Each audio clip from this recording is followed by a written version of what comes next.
അസ്സലാമു അലൈക്കും വറഹ്മത്തുള്ളാഹി വബറകാതുഹു. രാവിലെ പ്രഭാതത്തിൽ നമ്മൾ കേൾക്കുന്ന കിളിയൊച്ചകൾ, ആ കിളികൾ ഉണങ്ങിയ ഒട്ടിയ വയറുമായി അവരവരുടെ കൂട് വിട്ട് പറന്നു പോവുകയാണ്.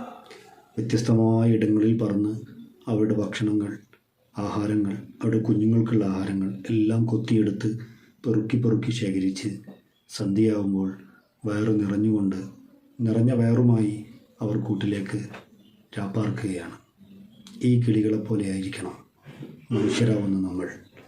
നമ്മുടെ അന്നവും ആഹാരവും തേടി നമ്മൾ യാത്ര ചെയ്യുമ്പോൾ, നമ്മൾ ജോലിക്ക് വേണ്ടി പോകുമ്പോൾ ഒരു തവക്കുൽ, അള്ളാഹുവിൽ ഭരമേൽപ്പിച്ചുകൊണ്ടുള്ളൊരു ഒരു ദൃഢമായ വിശ്വാസം നമ്മിലുണ്ടാവണം.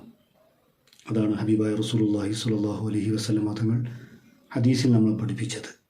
കിളികളെപ്പോലെ തഗ്ദു ഖിസാമൻ വതറൂഹു ബിത്വാന. അവർ രാവിലെ പോകുമ്പോൾ കാലിയായ വയറുമായി പോകുന്നു, സന്ധ്യയാവുമ്പോൾ അവർ നിറഞ്ഞ വയറുമായി തിരിച്ചു വരുന്നു. ആ കിളികളുടെ തവക്കുൽ മനുഷ്യന് വലിയ പാഠമാണ്.